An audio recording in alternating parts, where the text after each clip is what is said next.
एक कथा आती है धनुर्दास की।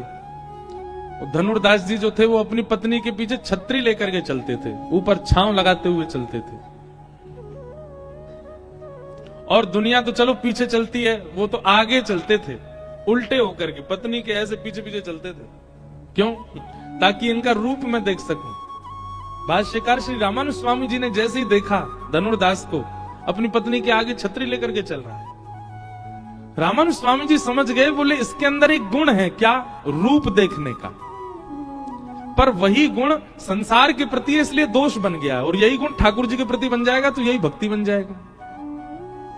और श्री रामानुज स्वामी जी ने कृपा की और धनुर्दास को कहा, हम तुम्हारी पत्नी से भी सुंदर रूप दिखाएं, वचन दो उनके ऊपर छतरी लेके चलोगे।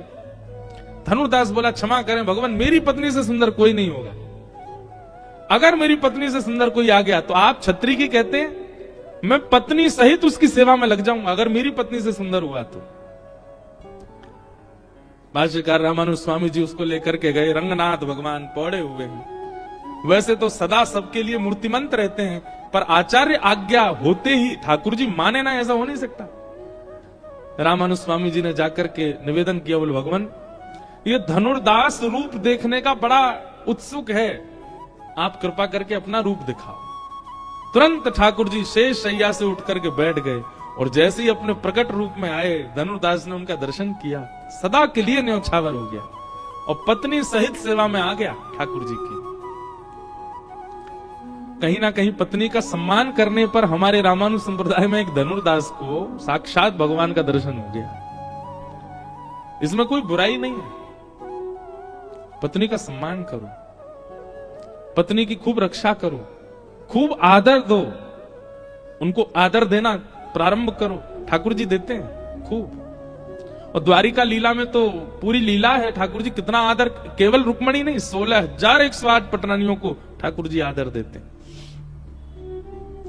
तो ये जो चतुर्भुज रूप है, इसके कई कई कारण बताए गए हैं। भक्तों की रक्षा के लिए चतुर्भुज रूप है, त्रिलोकी की रक्षा के लिए चतुर्भुज रूप है, पर हम वो सुने जिससे हमको कुछ सीखने को मिले। ठाकुर जी लक्ष्मी जी के सम्मान में चतुर्भुज रूप धारण करते हैं, और सदा लक्ष्मी को चित्त में निवास देते हुए ठाकुर जी सम्मान करते हुए, कमल डुराते हुए, चक्र घुमाते हुए, गदा से रक्षा करते हुए, शंखनाद करते हुए, सावधान कौन आ रहा है? बोले लक्ष्मी जी आ रही है।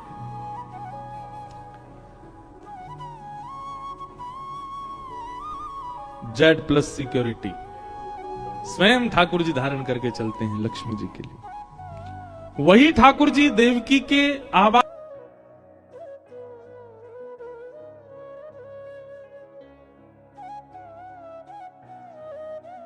किया, वंदन किया। ठाकुर जी बोले, मैया लाला बन के आए, गोद में ले लो। मैया बोली, 4 भुजा वाले को गोद में लेने में शर्म आती है हमको, ये 4 भुजा धारण करके आए हो आप। ठाकुर जी बोले, मैया मैं 2 भुजा वालों है जाऊं? बोले है जाओ। ठाकुर जी फिर 2 भुजा वाले हो गए और फिर पूरी ब्रज की लीला की। लेकिन जैसे ही ठाकुर जी लौट करके 11 वर्ष 56 दिन बाद आए मथुरा, देवकी मैया ने जब 2 भुज में देखा तो मां ने ठाकुर जी से कहा, बहुत ध्यान से सुनिएगा, लाला बेटा चाहे कैसा भी रूप धारण कर ले, कितना भी श्रेष्ठ हो जाए, कितना भी सुंदर हो जाए, पर मां को सबसे पहली बार बेटा अपना जब दिखा था, गर्व से प्रकट होते ही जो मां की गोद में बालक दिया जाता है, उस समय का क्षण मां कभी भूल नहीं सकती। और उस प्रथम क्षण में जब देवकी मैया ने ठाकुर जी को देखा, तब ठाकुर जी की 4 भुजाएं थी, चतुर्भुज थे। तो देवकी मैया बार बार लाला से कहती, लाला तेने 2 भुजा धारण कर ली, मेरे कहवे ते कर ली, पर मोह तो बार बार तेरो चतुर्भुज रूप ही दिखे, तेरो वो शंख चक्र गदा पद्म वारो रूप ही दिखे। तो ब्रज से आते ही देवकी मैया के पास व्यवस्थित होते ही ठाकुर जी ने ऐसा नियम बना लिया कि जब जब देवकी मैया के सामने है ठाकुर जी चतुर्भुज रूप में ही रहते हैं, क्योंकि देवकी के गर्व से प्रकट हुए लाला चतुर्भुज रूपधारी। इसलिए मथुरा की आगे की लीलाओं में और द्वारिका लीला में ठाकुर जी चतुर्भुज रूप में विराजमान है। ये देवकी नंदन ठाकुर जी हैं। कौन से? देवकी नंदन, ये देवकी के लाला। और द्वारिका की एक विशेषता बताएं, द्वारिका में सब चतुर्भुज हैं। द्वारिका में ठाकुर जी चतुर्भुज, बलराम जी चतुर्भुज, सामने देव की मैया वो चतुर्भुज, वसुदेव जी चतुर्भुज, रुक्मणी चतुर्भुज, जाम्बती चतुर्भुज। यहां जो भी है, आप पूरे मंदिर में जितनी आकृति बनी है, कोई दो भुजा में नहीं मिलेगा आपको, सब चतुर्भुज है, सबकी चार भुजाएं हैं। अरे हमारी श्री जी श्री राधा रानी का भी जो यहां स्वरूप है ना, वो भी चतुर्भुज है। क्यों? क्योंकि द्वारिका भू वैकुंठ है। क्या है? भू वैकुंठ। ये वैकुंठ ही है, ये पृथ्वी का हिस्सा नहीं है, ये वैकुंठ ही है। हमें और आपको देखे, कई हो सकता है पढ़े लिखों को ये बात अटपटी लगे, लेकिन ये वास्तविक है। द्वारिका के महात्म्य में ऐसा वर्णन है कि यहां आने के बाद एक सामान्य व्यक्ति भी चतुर्भुज हो जाता है। हमारी भी चतुर्भुज होंगे, हमको दिखता नहीं है। इस समय हम भी चतुर्भुज होकर के भ्रमण कर रहे हैं, सब चतुर्भुज रूप में विद्यमान है। द्वारिका में कोई भी दो भुज वाला नहीं है, सब चतुर्भुज है। यत्र प्रविष्टो सकलोपि जंतु आनंद सच्चित घनताम उपैति। यहां प्रविष्ट होने के बाद हम मानवों की बात करते हैं। अरे यहां पर छोटी सी चैंटी भी, चैंटी तो वैसे होती चतुर्भुज ही होती है, वो तो उसकी तो चार भुजाई होती है, अष्टभुज हो जाती होगी। यहां पर गोमती सागर में निवास करने वाली मछलियां भी चतुर्भुज है। यहां पर आने वाले जो पशु पक्षी जीव हैं, कैसे भी द्वारिका में प्रवेश कर जाते हैं, सब चतुर्भुज हो जाते हैं। क्यों? क्योंकि ये वैकुंठ है, वैकुंठ में सब चतुर्भुज है, सबके चित्त में लक्ष्मी है और सब उनकी रक्षा के भाव से चतुर्भुज रूप धारण कर लेते हैं। हमारे अनुभव की बात नहीं, हमें दिख नहीं रहा है, पर हम सब चतुर्भुज हैं इस समय। क्यों? ये द्वारिका की महिमा है। ऐसे द्वारिका में चक्र के धरण हार, गरुड़ के सवार, नंद के कुमार मेरो संकट निवारो। ऐसे ठाकुर जी के चरण सन्निधि में हम सब आए हैं और यहां आकर के चतुर्भुज ठाकुर जी को चतुर्भुज बनकर के चतुर्भुज व्यास जी से ही कथा सुन रहे हैं। आप सब भी चतुर्भुज भाव में ही हो, ऐसा भाव है। कल हमने महात्म के एक श्लोक, दो श्लोकों की चर्चा की थी मात्र। प्रथम दिन था कथा का, आज द्वितीय दिन से प्रथम स्कंद से हम लोग कथा का प्रारंभ करेंगे और हम थोड़े द्वारिका लीला में प्रवेश करते रहेंगे बीच बीच में। इसलिए उसके लिए क्षमा तो क्या मांगे, क्षमा थोड़ी मांग, कोई गलत थोड़ी कर रहे हैं, हम अच्छा ही कर रहे हैं कि हम द्वारिका लीला सुनाएंगे। तो बीच बीच में द्वारिकाधीश जी के भाव और यहाँ के भक्तों के चरित्र और जो भी भाव आएंगे सबको कहने का प्रयास करेंगे। आइए प्रथम स्कंद में प्रवेश करें। एक बात याद रखिएगा बंधु, हम बहुत श्रमित हैं, इसलिए हम ज्यादा मिल नहीं रहे किसी से, और ये पिछले दो कथाओं से ऐसा ही चल रहा है। और बाकी का समय हम दर्शन में और अपने अध्ययन सेवा में व्यतीत कर देते हैं, तो मिलने का समय बहुत कम हो पाता है। आप लोगों के जो भी संशय हैं, आप वो मंच पे हमको भेज दिया कीजिए, हमारे आने से पहले लिख के दे दिया कीजिए। आपका कोई आध्यात्मिक प्रश्न है तो भी, द्वारिका के संबंध का कोई प्रश्न है तो भी, और अपने सामान्य भागवत चर्चा का कोई प्रश्न है तो भी आप हमको मंच पे ही दे दो। आज भी एक प्रश्न आया, इसीलिए हमने सबको कहा कि संशय में मत रहिएगा, जिज्ञासा कीजिए, अपने प्रश्न का उत्तर ले लिया कीजिए। और एक और बात, प्रश्न कैसा होना चाहिए? पूछने वाले को भी समाधान के रूप में शांति का अनुभव हो, बताने वाले को भी शांति का अनुभव हो, और जो केवल खाली बैठ के सुन रहे हैं उनको भी शांति का अनुभव। प्रश्न ऐसा होना चाहिए। ये प्रश्न मत कर देना सुदामा जी के दादाजी कौन थे, इससे ना तो पूछने वाले को कुछ मिला, ना बताने वाले को कुछ मिला। बैठने वाले बोले हाँ बढ़िया टाइम पास हो रहा है, महाराज जी भी कहीं का कहीं ढूंढ के ला रहे हैं। राम जी की दादी कौन थी, क्या करना है इससे? वो प्रश्न कीजिए जो आपके जीवन का उपयोगी हो और आध्यात्म के प्रति या ठाकुर जी के प्रति आपको और समीप ले जाता हो, ऐसा प्रश्न कीजिएगा, ऐसे जिज्ञासा कीजिएगा। आज एक बड़ा सामान्य प्रश्न है, लगभग सब पूछते हैं इसको। मन भटक रहा है तो उसे श्री ठाकुर जी की ओर कैसे ले जाया जाए, केंद्रित कैसे किया जाए?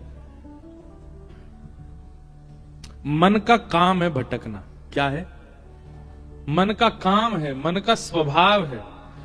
जैसे हम मानवों का स्वभाव है भूख लगना, हम मानवों का स्वभाव है प्यास लगना, हम मानवों का स्वभाव है प्रेम उमड़ना, दया आना, क्रोध आना। ऐसे ही मन का स्वभाव है भटकना, वो भटकता ही है। हां, उस मन की रुचि आपने कहां ज्यादा बना रखी है वो आपके ऊपर निर्भर करता है।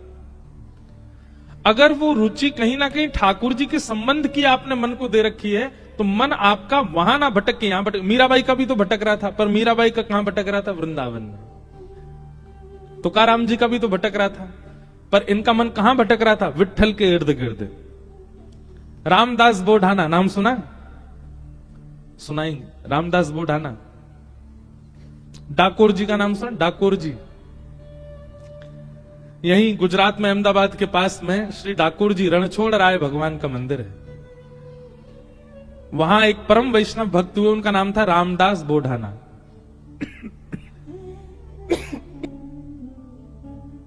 हर एकादशी पे आते थे। एकादशी कब? कल है ना? कल की है परसों की? कई लोग कल मान रहे हैं। और कल भैया सुबह हमारे बंग परिवार की ओर से, व्यासपीठ की ओर से, हम कोई अलग थोड़ी है, कहीं है, हम सब की ओर से कल श्री ठाकुर जी की ध्वजा जी पधराई जाएंगी। कितने बजे? 7 बजे सुबह। कल सुबह भोर होते ही ठाकुर जी हम लोगों को देखेंगे। वाह, दुनिया उठते ही ठाकुर जी को देखती है, कल ठाकुर जी उठते ही हम लोगों को देखेंगे, क्योंकि पहली ध्वजा यहीं से ठाकुर जी को पधराई जाएगी। तो रामदास बोढ़ाना, पहले हम अपनी बात पूरी कर दें। मन किसका नहीं भटक रहा? सबका भटक रहा है। गोस्वामी तुलसीदास जी का भटक रहा था, पर कहां भटक रहा था? राम जी में। तुकाराम जी का विट्ठल में, मीराबाई का गिरधर में, और हमारा संसार में, हमारा बड़ा पाव में, हमारा मिसल पाव में। अब यही बोलूंगा मंच से, और चीजें तो बोलूंगा नहीं कि कहां कहां भटक रहा है। बहुत जगह भटकता है। किसी का मन रुपया में भटक रहा है। जो रुपया के आदी होते हैं ना, उनको सब जगह यही दिखता है। द्वारिका आके भी यूं सोचेंगे यहां पे पैसा कैसे कमाया जाता होगा, यहां के लोग धनार्जन कैसे करते होंगे। उसका मन वहीं भटक रहा है। कई लोगों का मन जो है वो प्रॉपर्टी डीलर ही बने रहते हैं। वो आके जहां पहुंचेंगे वहीं के दाम पूछेंगे, यहाँ की प्रॉपर्टी के दाम क्या है? अच्छा, इतने में मिलता है? बोले हाँ। कामी लोग जो है वो सब जगह काम ही देखते रहते हैं। लोभी लोग सब जगह लोभ देखते हैं। मन सबका भटक रहा है, भक्तों का भी भटका है। पर हां, भटका कहां? भटकने का मतलब क्या होता है? विचरना। विचरने को ही भटकना कहते हैं। हमारे ब्रज में भटकना का मतलब एक और होता है, फूटना। जैसे पुराने ब्रज के लोग होंगे ना, वो क्या कहते हैं? भटकना भटकाए रोए। अब ये ब्रज भाषा का शब्द है, इसका अर्थ क्या हुआ? पटाखे फोड़ रहा है। तो पटाखे फोड़ने को क्या बोलेंगे ब्रज में? भटकना भटकाए रोए। मन सबका भटक रहा है, क्योंकि मन का स्वभाव है भटकना। पर कहां भटक रहा है यह आवश्यक है जानना। अगर वो संसार में है और संसार के बहुव्यंजनों में है, तो आपका मन रोगी हो जाएगा। पर वही ठाकुर जी में विचरण करने लग जाए, ठाकुर जी में भ्रमण करने लग जाए, ठाकुर जी में भटकने लग जाए, तो वही एक भक्त की श्रेणी दिला देता। अब आपका प्रश्न यह है कि हमारा मन बहुत भटकता है संसार में, अब ठाकुर जी पर कैसे आए? ठाकुर जी तक लाने का मन को एक ही उपाय है कि मन को इतने भक्त चरित्र सुनाए गए, इतने वैष्णवों के भगवत चरित्र नहीं, ठाकुर जी के चरित्र बाद में सुनिएगा, ठाकुर जी के भक्तों के चरित्र पहले सुनो। उन भक्तों के चरित्र में ही रुचि बनेगी और उस रुचि से ही मन ठाकुर जी में आएगा। अब सुनो रामदास बोढ़ाना का चरित्र सुनो। रामदास बोढ़ाना हर एकादशी आते थे द्वारिका, और उनका नियम क्या था? रात भर जागरण। एक तो पैदल चल करके आते थे डाकोर जी से, अहमदाबाद के पास। आज भी यहां से बाय रोड जाओगे तो आपको 5 से 6 घंटे लगेंगे। उस काल में रामदास बोढ़ाना पैदल चल के आते थे। कितने दिन लगते थे उनको, और ऐसी तिथि पर आते थे कि 10वीं को यहां पहुंच जाते और गोमती सागर में स्नान करते। गोमती सागर में स्नान करने के बाद किसी द्वारिकावासी से या मंदिर की भिक्षा ग्रहण करके और कीर्तन में बैठ जाते, और कीर्तन करते करते करते एकादशी को प्रारंभ करते, और एकादशी होते ही ठाकुर जी का दर्शन करते। उनका नियम था ये। और फिर दर्शन करके फिर पैदल जाते, और पैदल वहां पहुंचते, बस एक आध दो दिन वहां रुकते, इतने में फिर दूसरी एकादशी का समय आता, फिर पैदल आते, फिर यहां आके दर्शन करते। मतलब उनका जीवन यही था, बस पैदल आना जाना, द्वारिकाधीश का दर्शन करना।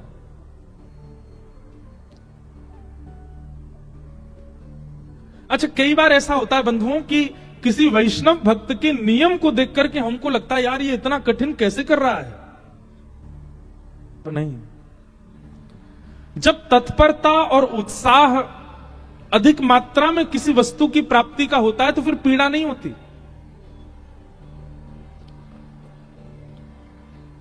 ध्यान से सुनिएगा बात को। जब तत्परता, उत्साह, एक्साइटमेंट किसी वस्तु की प्राप्ति का होता है तो फिर उसमें पीड़ा नहीं होती। किसी लड़का को कोई लड़की पसंद आ जाए तो फिर उसके लिए चाहे जो करना पड़े उसको पीड़ा नहीं होती। फिर नस काट लेगो हाथ की, हॉस्पिटलाइज्ड रह जाएगो बेचारो, रात भर भोजन नहीं करेगा, दुख भरे गाने सुनता रहेगा। हमने भी दर्शन किए कई आशिकों के लोगों को लगता है कितनी पीड़ा में, उसको पीड़ा नहीं है, वो बहुत प्रसन्न है। ऐसे ही पड़े रहने दो, अरिजीत सिंह के गाने चलने दो भाई, रोने दो थोड़ा मुझको हमको लगता है कितनी पीड़ा में, वो पीड़ा में नहीं है। वो अपने किसी प्रियतमा को प्राप्त करने के लिए उस मार्ग पर चल पड़ा है कि अब उसको भोजन मत दो आप, दो दिन बिना भोजन के रह लेगा, भूखे ही नहीं लगी है। क्यों? प्रेम सवार हो गया चित्त पर, प्राप्त करना उसको, और फिर उससे ब्याह करा दो, 1-1.5 साल बाद फिर भोजन नहीं कर रहा है। क्यों नहीं कर रहा है? कहा बताऊं, अब तो ऐसा मन हो रहा है वैराग्य ले लूं, मैं विरक्त हो जाऊं अब मेरे भोजन सब रुचि मेरी उठ चुकी है। पर यही अंतर है, संसार की किसी वस्तु की प्राप्ति में भी आप तत्परता दिखाते हैं, पर उस वस्तु की प्राप्ति के बाद कहीं ना कहीं आपकी जो तत्परता पहले थी ना वो घट जाती है। पर वही भगवत मिलन की तत्परता जब होती है ना, तो मिलन के बाद भी तत्परता बनी रहती है। और मिलन के बाद भी, ठाकुर जी से मिलन के बाद भी तत्परता आपकी नहीं बनी तो इसका मतलब ठाकुर जी मिले ही नहीं। यहां तत्परता कभी समाप्त नहीं होती। संसार में और ठाकुर जी में यही अंतर है, यहां तत्परता अखंड रहती है और वहां खंड खंड खंड हो जाती है। और वस्तु की प्राप्ति में जो तत्परता, उसमें फिर कष्ट पीड़ा का अनुभव नहीं होता, फिर तो अच्छा लगता है। तो रामदास बोढ़ाना जी इतना पैदल चलते थे, 10-10, 12-12 दिन लगा करके द्वारिका आते थे।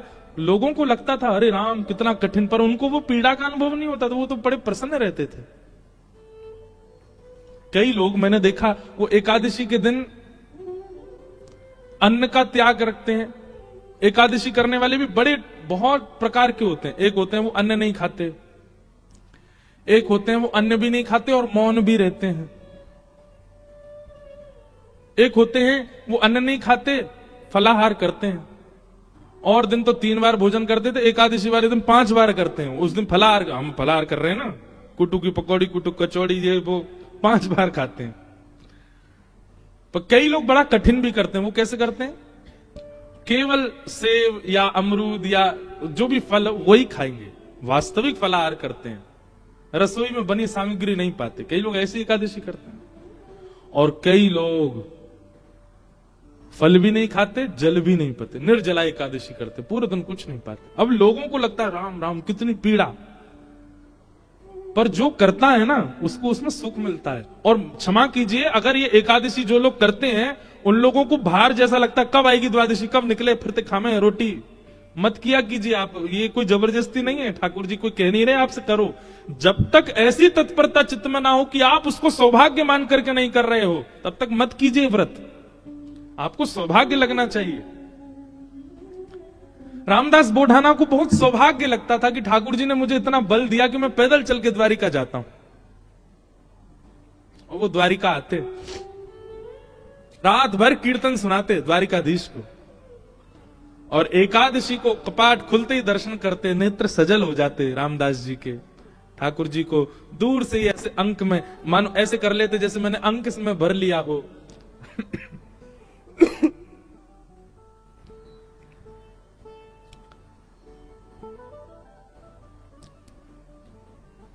ठाकुर जी दया आ गई एक दिन,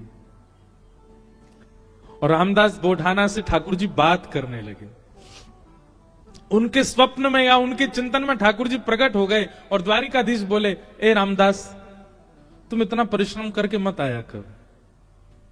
रामदास बोढ़ाना बोले, मुझे तो बहुत अच्छा लगता है, आपको क्यों पीड़ा हो रही? बोले, तुमको अच्छा लगता है, पर मुझे लग रहा है कि तुमको पीड़ा होती है, और उस पीड़ा से मुझे पीड़ा होती है। भक्त भक्ति भगवंत गुरु चतुर नाम बपु एक। जब व्यक्ति भक्ति करते करते करते करते करते करते उसकी चरम स्थिति में आ जाता है ना, तो फिर उसको मिलने वाली पीड़ा ठाकुर जी को भी अनुभव होने लगती है, उसको मिलने वाला सुख ठाकुर जी को भी अनुभव होने लगता है, उसको मिलने वाला प्रसाद ठाकुर जी पा लेते हैं। संसार में केवल कहा जाता है, लेकिन यहां वास्तविक होता है कि आप पाओगे पेट उनका भरेगा, और ठाकुर जी पाएंगे पेट आपका भरेगा। कितने ऐसे प्रसंग मैं आपको सुना दूं। हमारे राधा कुंड में रघुनाथ दास जी षड गोस्वामी हुए अपने गौड़िया वैष्णव परंपरा में, उसमें एक रघुनाथ दास जी थे।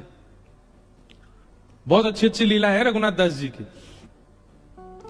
तो रघुनाथ दास जी का नियम था, तो केवल फलाहार करते थे।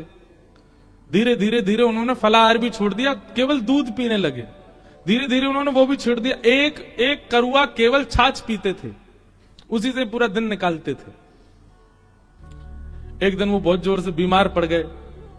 कोई उनको देखने के लिए वैद्य आया। वैद्य ने आकर के जैसे ही देखा, पहले तो नाड़ी पकड़ के वैद्य बता देते थे क्या रोग है, तो नाड़ी पकड़ के देखा तो वैद्य बोला, इनका पेट खराब हो गया है, अपच हो गई है। तो वहां जितने लोग खड़े थे वो सब बोले, ये तो केवल छाछ पीते हैं, इनको अपच कैसे हो गई? केवल छाछ पीने वाले को अपच कैसे हो सकती है? तो उस समय गोसाई श्री विठलनाथ जी, जिन्होंने श्रीनाथ जी की सेवा, मतलब वल्लभाचार्य जी के पुत्र गोसाई श्री विठलनाथ जी, वो गोवर्धन में ही विराजते थे। उनको पता चली कि रघुनाथ दास जी बड़े बीमार हो गए, तो वो भी मिलने आए। मिलने तो आए, लेकिन व्यंग में आके बोले, हे रघुनाथ, हमने तो सुना था कि तुम केवल छाछ पीते हो, पर वैद्य से पता चला तुमको अपच हो गई। इसका मतलब चोरी चुपके खूब माल उड़ाते हो, खूब धुआंधार जो है मालपुआ उड़ाते हो, तभी तुमको अपच हो गई है। रघुनाथ दास जी बोले, नहीं, मैं तो छाछ ही पीता हूं। बोले, फिर तुमको अपच कैसे हो गई? बोले, मैं तो प्रत्यक्ष रूप से छाछ पीता हूं, पर जब मैं मानसी में जाता हूं, नेत्र बंद करके चिंतन में जाता हूं, वहां प्रिया प्रियतम 56 भोग खिलाते हैं, उससे अपच हो गई मेरे को। और वो अपच प्रत्यक्ष में दिखने लगे। सोचो, इस बात पर पढ़े लिखे लोग विश्वास नहीं करेंगे, पर यह वास्तविकता है।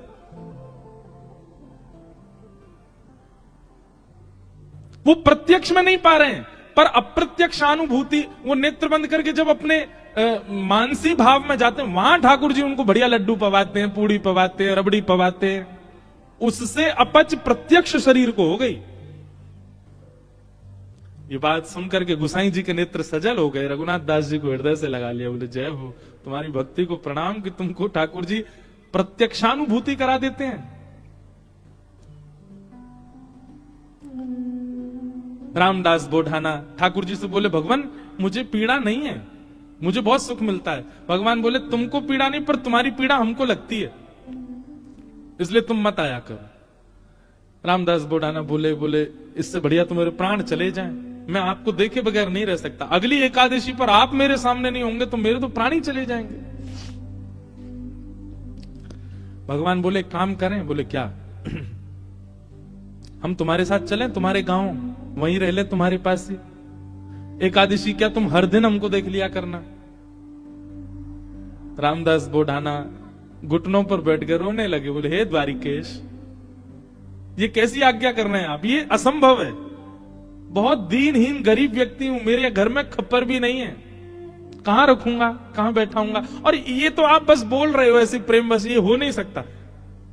ठाकुर जी ने तुरंत अपनी पोटली दिखाई। बोले, हमने पहली तैयारी कर रखी है, देखो अपनी पोटली बांध रखी है, इसमें सभी पीतांबरी धरी हमारी, मुकुट वुकुट ये सब टिपारा पारा सब धर के चल रहे हैं हम। बढ़िया द्वारिका में हमारी बहुत अच्छी व्यवस्था हो रखी है, सब ले चलेंगे, तुमको कुछ नहीं करना पड़ेगा, इसी से हमारा श्रृंगार कर दिया करना। रामदास जी बोले आप सच बोल रहे हैं क्या? ठाकुर जी बोले हम सच बोल रहे हैं, हम चलें तुम्हारे साथ, वहीं रहेंगे तुम्हारे पास ही, रोज देख लिया करना। रामदास जी बोले फिर द्वारिका का क्या होगा? ठाकुर जी बोले हम जहां बैठ जाएं द्वारिका वही है। और रही बात, जब एक साथ हम 5 रूप धारण, हजारों रूप धारण कर सकते हैं तो 2 रूप भी धारण कर लेंगे। आज तक तुमने एकादशी जिस रूप को देख करके की है वो रूप तुम्हारे पास रहेगा, यहां एक दूसरा व्यवस्थित हो जाएगा। रामदास जी को पूरी तरह यह विश्वास हो गया कि ठाकुर जी मजाक नहीं कर रहे, ये सच बोल रहे हैं, ये चलेंगे मेरे संग। नियम का फल ये मिलता है। देखो, एक नियम को जब व्यक्ति तत्परता से करता है तो ठाकुर जी ऐसा देते हैं उसको। कई लोग कह देते हैं एकादशी पर भूखे रहने से भगवान को कोई, इससे थोड़ी प्रसन्न होंगे भगवान। ठाकुर जी प्रसन्न नहीं होते हैं, पर आपकी तत्परता ठाकुर जी देखते हैं। आजकल बच्चे ऑफिस जाते हैं, ऑफिस का टाइम क्या 9 बजे, अब कोई आवे 9:30, कोई आवे कोई आवे 9:45। अब उसको सब लोग, जो टाइम पे आने वाला बच्चा उसकी सब मजाक उड़ाते हैं, बोले तू भी क्या पागल है, 9 ही बजे आ जाता है बिल्कुल। अरे सैलरी ले रहे हैं, मेहनत करनी है, ठीक है, टाइमली, ठीक है, थोड़ा आधा पौना घंटा ऊपर नीचे चलेगा, लेकिन वो बालक कहता नहीं, मेरी तत्परता, मैं 9 बजे ही आऊंगा। और वो 9 बजे आने वाला बालक है, वो कभी ना कभी उसका जो बॉस होता है ना, वो खुश होकर के कुछ तो उसको देता है, उसको थोड़ा अपग्रेड कर देता है। सिंसियरिटी आपके कार्य के प्रति आपका स्वामी देखता है। ऐसी भक्ति में भी सिंसियर होना बहुत जरूरी है। होता उससे कोई ठाकुर जी बहुत प्रसन्न नहीं, पर हां ठाकुर जी दृष्टि तो रखते हैं। परिक्रमा लगा रहा है, कैसे लगा रहा है, एकादशी कर रहा है, कर कैसे रहा है, तिलक स्वरूप करता है, उस समय क्या उच्चारण करता है, मंदिर जाता है, प्रसाद कैसे पाता है, दर्शन कैसे करता है, इन सबके प्रति जो आपकी सिंसियरिटी, वो ठाकुर जी देखते हैं।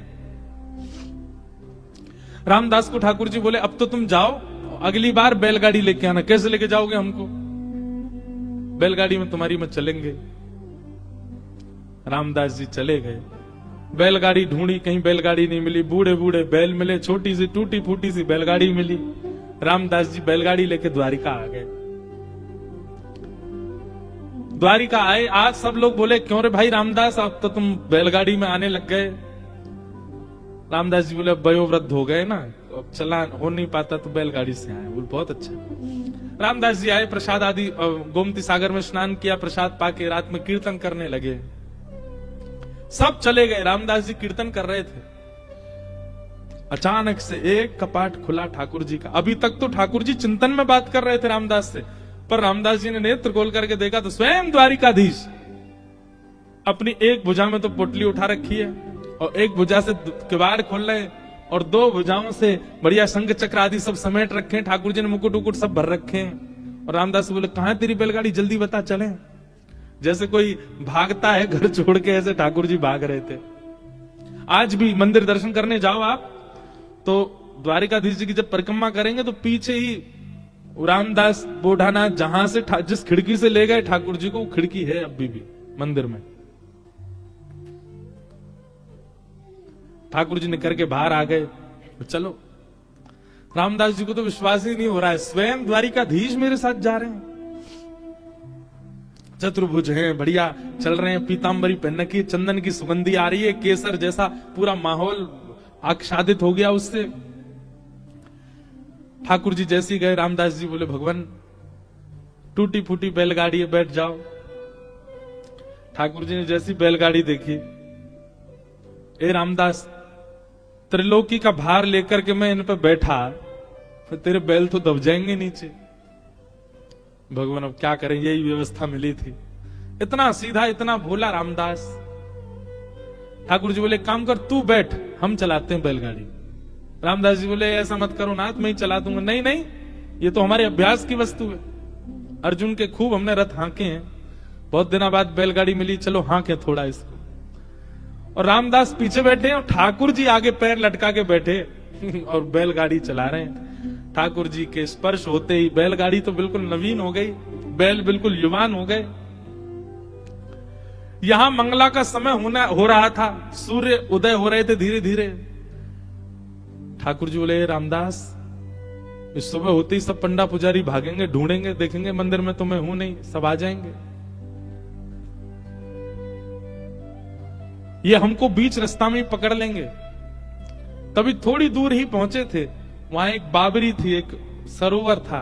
ठाकुर जी ने कही, तुम हमको नीचे छुपा दो ताकि कोई हमको ढूंढ ना पाए, क्योंकि ढूंढने वाले तो आएंगे, और जब ढूंढ आड़ के चले जाएं, कुछ ना मिले, फिर हमको दोबारा लेके फिर चल देना आगे। रामदास जी मनी मन इतने प्रसन्न हो रहे हैं, बोले, ठाकुर जी आपको क्या पड़ी है जाने की मेरे साथ? अरे मैं तो मना कर चुका हूं 5 बार कि ठाकुर जी आप यहीं रह लो, पर नहीं, उन्हीं की इच्छा है जाने की। जब मन ऐसा भटकता है ना ठाकुर जी में, तब ठाकुर जी ऐसा करते हैं, आपके मना करने पे भी चल देंगे आपके साथ। हमारे लाल जी, गिरधर लाल जी,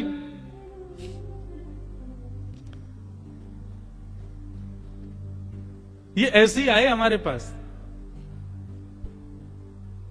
जब प्राप्त हुए थे ना, तो एक बार मैंने तो, अब बोलने में अटपटा लगता है, पर एक बार मैंने तो यही कहा कि मुझे तो श्रृंगार आता नहीं, मुझे सेवा आती नहीं, कैसे करूंगा, कैसे संभालूंगा, कैसे इनकी नथ बेसर धराऊंगा, कैसे इनके नेत्र श्रृंगार, कैसे मुकुट पाक कैसे बनाऊंगा।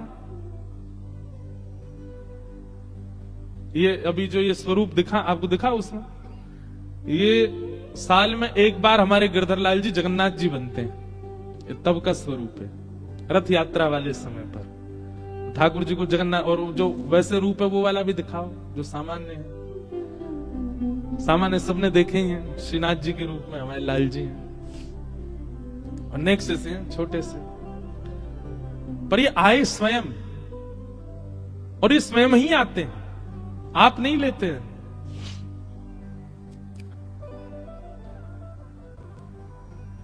रामदास नीचे बावरी में ले जाकर के द्वारकाधीश जी को छुपा दिया।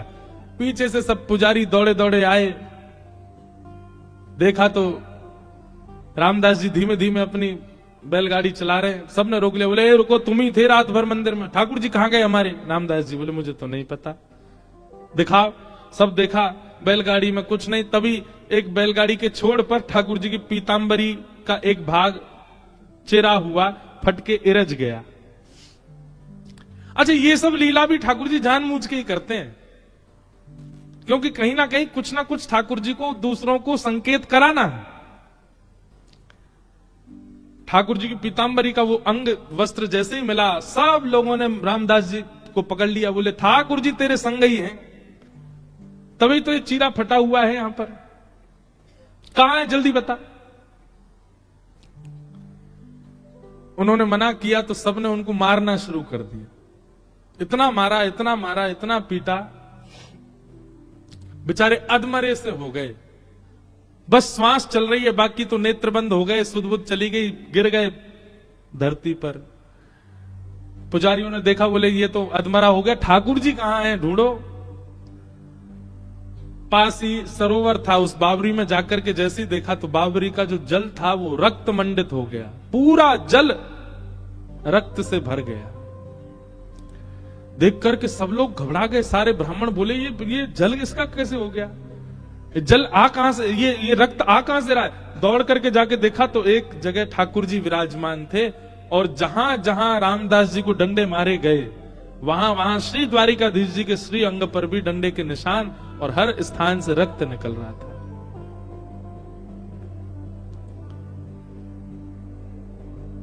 सब पुजारी जी चरणों में गिर गए, सब ब्राह्मण देवता बोले, भगवान ये क्या हो गया? बोले, ये क्या हो गया, मेरे भक्त को मारते हो, मेरी इतनी आराधना करी, मेरी इतनी सेवा करी, इतना अर्चन किया, उसके बाद भी ये नहीं समझ पाए कि मेरे भक्त और मुझ में कोई अंतर नहीं है। सब क्षमा याचना करने लगे। ठाकुर जी बोले, अब कुछ नहीं होगा, अब तो हम रामदास के साथ ही जाएंगे और वहीं रहेंगे। और ठाकुर जी सब देखते रह गए, लेकिन रामदास जी के साथ में ऊपर आए ठाकुर जी, और आकर के रामदास जी को जैसे हृदय से लगाया, सारे घाव ठीक हो गए, और कहा, ले चलो हमको। ठाकुर जी गए सीधे, और डाकोर जी में जाकर के रामदास जी के यहां विराजमान हो गए, और उनका नाम पड़ा रण छोड़ राय भगवान। बोलो, रण छोड़ राय भगवान की। उनके यहां ठाकुर जी विराजे। सब ब्राह्मणों ने जाकर के निवेदन किया, भगवान से प्रार्थना की, बोले प्रभु आप द्वारिका छोड़ के यहां चले आए और द्वारिका का कैसे अब भरण पोषण होगा, इतने दर्शनार्थी आएंगे, ये सब होगा कैसे चलेगा। और सबसे बड़ी बात, ये सारे ब्राह्मण ये सब आपके द्वारा बसाए हुए हैं द्वारिका में, इन सब का जीवन भरण पोषण सब आपसे चलेगा और आप ही चले गए, अब हम कैसे अपने खाएं पिए, क्या करें, हमारा जीवन यापन कैसे होगा। ठाकुर जी बोले बस यही अंतर है, भक्त कभी भी ये नहीं पूछता कि मेरा जीवन यापन कैसे होगा, वो यही पूछता है कि आप कैसे मिलोगे। और आप लोगों को कहीं ना कहीं ये चिंता है कि आप लोगों का भरण पोषण कैसे होगा। तो एक काम करते हैं, हम अपने भार के समान आप सबको सोना दे देते हैं, उतना स्वर्ण ले जाओ, चलेगा। सब ब्राह्मण बोले ठाकुर जी भारी तो खूब है, इनके भार के समान सोना मिल जाएगा तो आनंद ही हो जाएगा। ठाकुर जी बोले वैसे ब्राह्मण देवता सब बोले चलेगा तो नहीं, लेकिन फिर भी अब आपकी इतना प्रेम है रामदास से तो आप तो रह लो यहीं पे, दे दीजिए, इतना सोना ही दे दीजिए हमको, और क्या करें। भगवान बोले लाओ तराजू लाओ। ब्राह्मणों ने सबने तराजू की व्यवस्था करी, बढ़िया सब। एक तरफ ठाकुर जी बैठ गए, ठाकुर जी बैठते ही रामदास चलो लाओ, दूसरी तरफ सोना रखो, तोलो हमसे और हमारे बराबर का दो सब ब्राह्मणों को। रामदास जी बोले भगवान ये बात नहीं बनेगी, मैंने पहले ही मना किया था, मेरे यहाँ तो खप्पर ही नहीं है, घर में पानी आ जाता है, मेरे यहाँ कोई व्यवस्था नहीं है। आपने ये बात आपको पहले से पता थी, आपने फिर भी देखो अब सबके आगे मेरी नाक कटवा रहे हो आप। अरे कुछ व्यवस्था नहीं है मेरे पास महीना भर में जो व्यवस्था होती उससे मैं द्वारिका आ जाता था, बस इतनी व्यवस्था थी, और इन ब्राह्मणों को कैसे दूं मैं।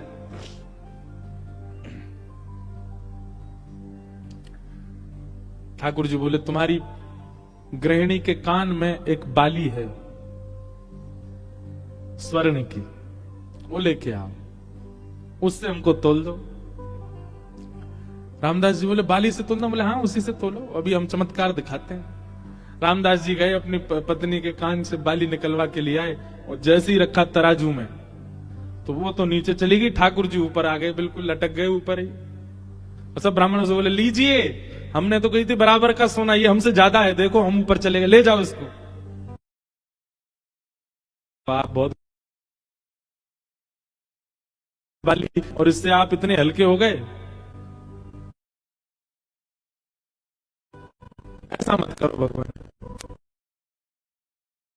सबने हार मान ली ठाकुर जी की, चलो गोमती सागर में स्नान करो, गंगा में स्नान करो, आप दुनिया भर की वस्तु मांगते हो, पर हर बार हमारी कही एक बात कहिएगा, पहली डुबकी लगाते यही मांगो, हमें सरल बना दीजिए। हे गंगा मैया, हे गोमती मैया, हे समुद्र नारायण, हे कुंभराज प्रयाग, हमें सरल बना दो, हम सरल चित्त हो जाएं, क्योंकि ठाकुर जी को सबसे पहला लक्षण तो सरल चित्त ही चाहिए, वो होना बहुत आवश्यक है।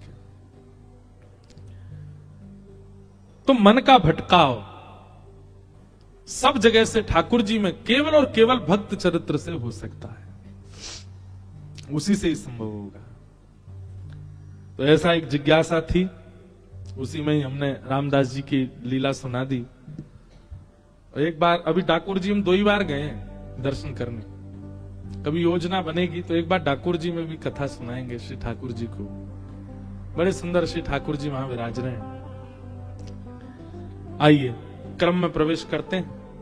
भागवत जी का पहला श्लोक, जन्माद्यस्य यतोऽन्वयादितरतश्चार्थे स्वविज्ञस्वराट् तेने ब्रह्म हृदय आदि कवये मुह्यन्ति यत्सूरयः तेजो वारि मृदां यथा विनिमयो यत्र त्रिसर्गो मृषा धाम्ना स्वेन सदा निरस्तकुहकं सत्यं परम धीमहि। एक बात और, जैसे अभी हमने सुना कि सरल चित्त ठाकुर जी को प्रिय है, ऐसे ही सत्य आचरण करने वाला भी ठाकुर जी को बहुत प्रिय है। एक सत्य के प्रति आचरण की भावना चित्त में लाओ। जैसे आजकल बच्चे चैलेंज देते हैं अपने आप को, 30 डेज चैलेंज, 60 डेज चैलेंज, ऐसे चैलेंज करते हैं। बोले उतने दिन हम ये काम बेनागा होके करेंगे, उसको सोशल मीडिया पे डालते हैं। फिर आप 30 डेज चैलेंज लो, 30 दिन का एक चैलेंज ले लो, क्या झूठ नहीं बोलेंगे। एक चीज समझ लीजिएगा, जैसे ही आप ये चैलेंज लोगे ना, सबसे पहले ठाकुर जी कमर कसेंगे, रुक जा बेटा मैं आऊं, रुक। ऐसे ऐसे कारनामे ठाकुर जी आपके सामने प्रकट कर देंगे कि आपको झूठ बोलना ही पड़ेगा।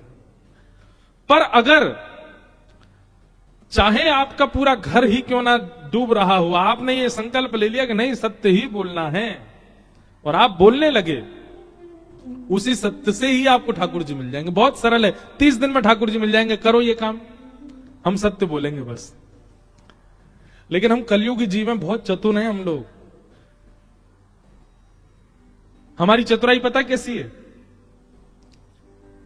जिस दिन हमको लग रहा होगा कि आज सत्य बोलने से हमारा घर लुट जाएगा, हम उस दिन कह देंगे आज तो हमारा मौन है, हम बोलेंगे ही नहीं, चुप हैं।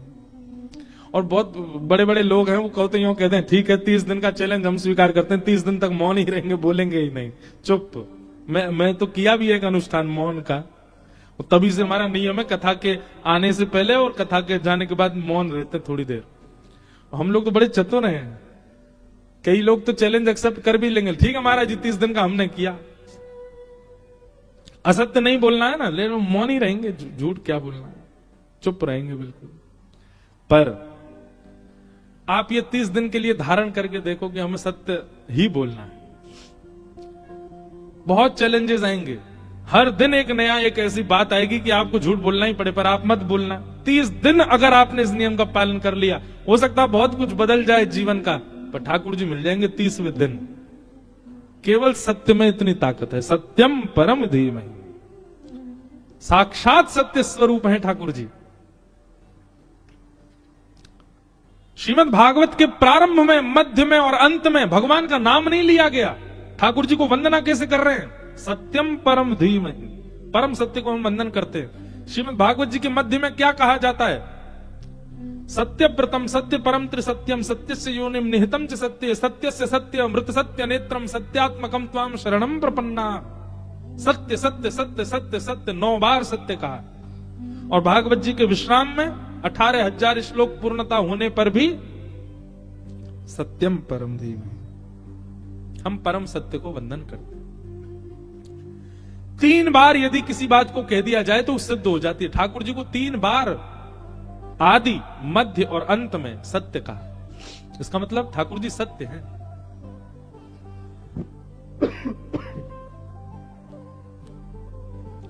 कोई सत्याचरण का नियम बना ले, मिल जाएंगे ठाकुर जी उसको।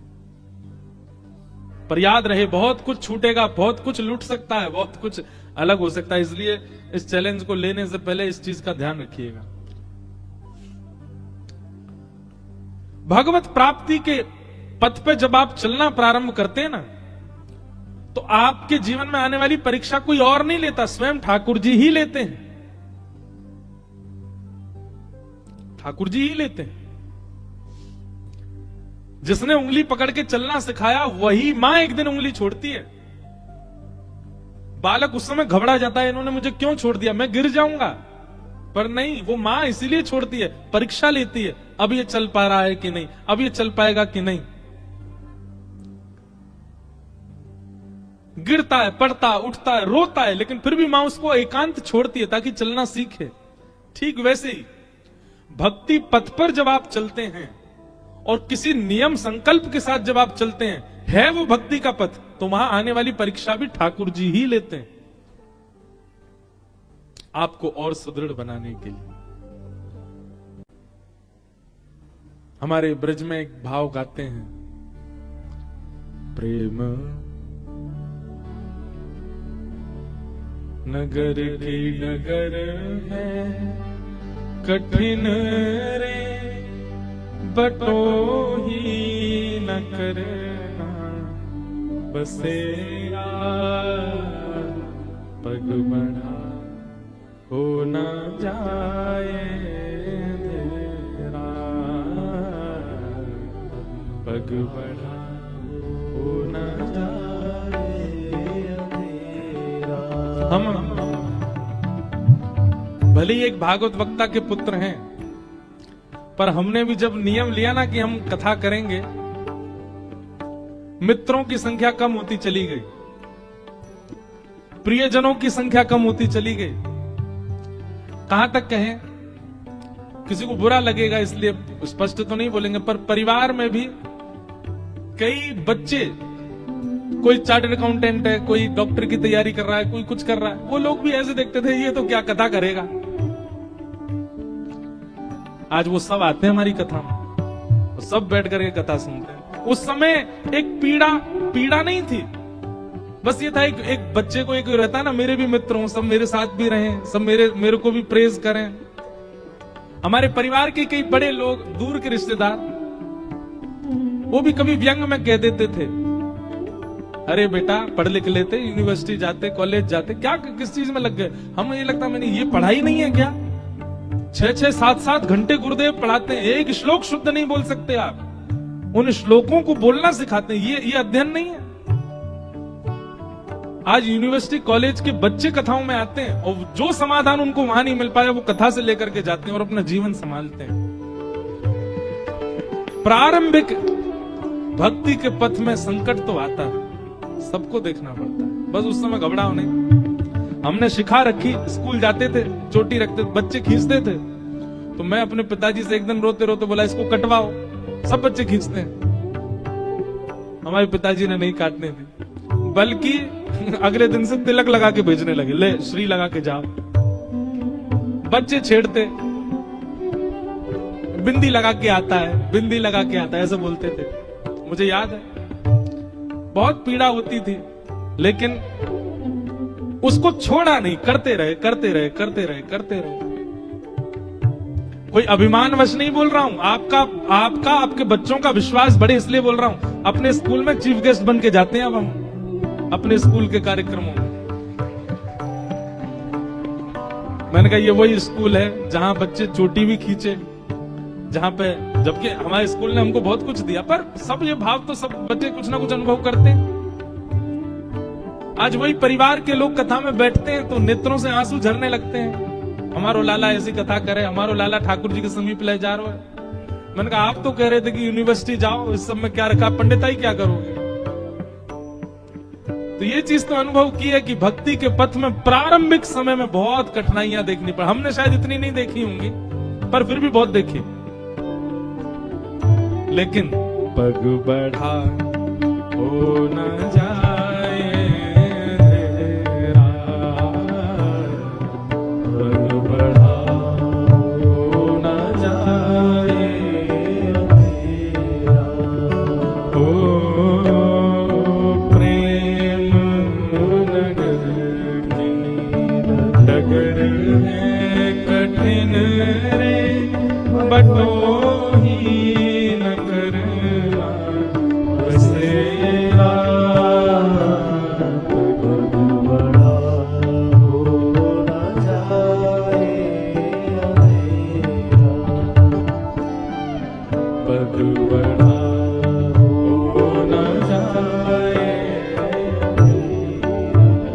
अच्छी बात है क्या? मन का रतन रख जतन से नाड़ी, मन का रतन रख जतन से नाड़ी, मन का रतन रख जतन से नाड़ी,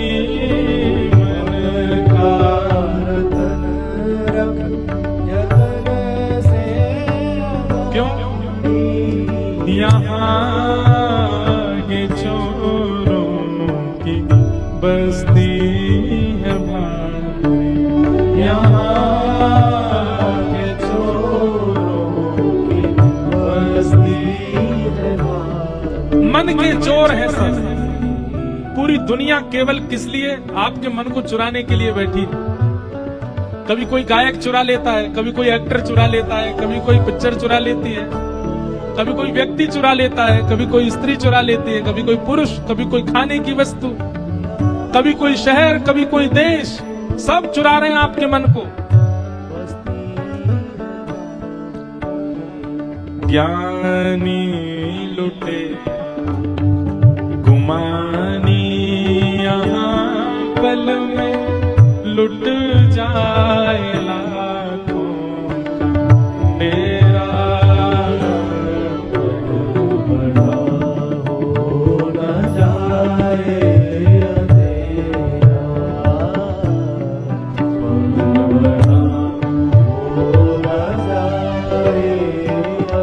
संसार में सब चोर हैं। ध्यानपूर्वक सुनिएगा। द्वारिका की इस कथा में हमको पता नहीं एक अलग सी उमंग आ रही है, एक अलग सी लहर आ रही है। अब ये कितने दिन आएगी, कितने देर आती है, ये तो भगवान जाने। इसलिए सुन लीजिए, यहां हम बहुत कुछ अपने मन के भाव ही कह रहे हैं। चोर सब है संसार में, कभी कोई चुरा रहा है, कभी कोई चुरा रहा है। पर भैया वास्तविक में चोराग्र कन्या है द्वारिकाधीश। ये कथा किस लिए हो रही है भाई? चित्त को चुराया तो सब जगह जा रहा है, पर चित्त को वो चुराए जो चोरों का भी स्वामी है। ऐसा चित्त बन जाए कि वो चुराए उसको। और वो तभी चुराएंगे जब ठाकुर जी का एक स्वरूप है, पहले से चोरी हुई वस्तु को नहीं चुराते, नहीं चाहिए उनको। लेकिन हमारा मन तो बहुतों ने चुरा रखा। मुंबई के गेटवे ऑफ इंडिया ने चुरा रखा कई लोगों का मन। भेलपुरी ने चुरा रखा मन, बड़ा पाव ने चुरा रखा मन। गुजरात की क्या बनती है वो फेफड़ा, फाफड़ा फेफड़ा नहीं, फाफड़ा, फाफड़ा। और आगे नहीं बताऊंगा, और भी 2-3 आ गए थे याद। उसने चुरा, कई लोगों को सुबह सुबह उठते ही वही चाहिए। क्यों? मन चुरा रखा है। पर भैया इतनी जगह मन जब चोरी हो चुका हो तो ठाकुर जी की दृष्टि नहीं पड़ती। इसलिए हम मंदिर में जाते हैं, हमको ठाकुर जी ऐसे ही दिखते हैं, ना हिलते, ना डुलते, ना नैन मटकाते, ना सिर झुकाते। क्यों? ठाकुर जी को इंटरेस्ट ही नहीं है आपके मन में। क्यों? पहले से चोरी करवा रखा है आपने। कथा में आओ, गुरुजनों के पास जाओ। गुरुजन क्या करेंगे? सारे चोरों से, जहां जहां आपका मन चोरी हो गया, सब जगह से छीन लाएंगे, सब जगह से लेकर के आएंगे। और जो जो आपकी चोरी हुई है हृदय की, वो सब वापस ला करके आपको दी जाएगी और कहेंगे अब जाओ। और फिर उसके बाद जब जाओगे तो जैसे मीराबाई को चतुर्भुज ठाकुर जी थोड़ी पे हाथ धरे दिखे द्वारिकाधीश, जैसे रामदास बोढ़ाना को ठाकुर जी अपनी पोटली उठा के कमर पर टांगते भय चलते भय दिखाई दिए, वैसे दिखने लग जाएंगे। ये कथा किसके लिए है? जहां जहां चोरी हो रखा है सब जगह से इकट्ठा करो, लाओ अपने पास और प्रस्तुत कर दो, वो चोरी करे इस चित्त की। ज्ञानी लुटे गुमानी यहाँ पल में लुट जाए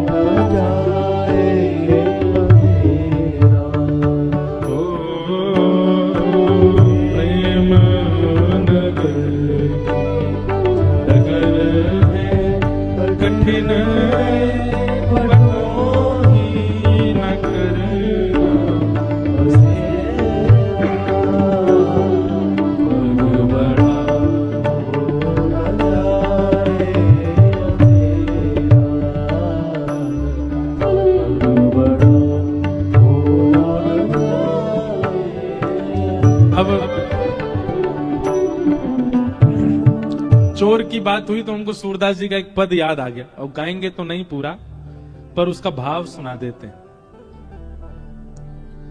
देखें तो सब चोर जगत में, देखें तो सब चोर। गाओ गाओ गाओ।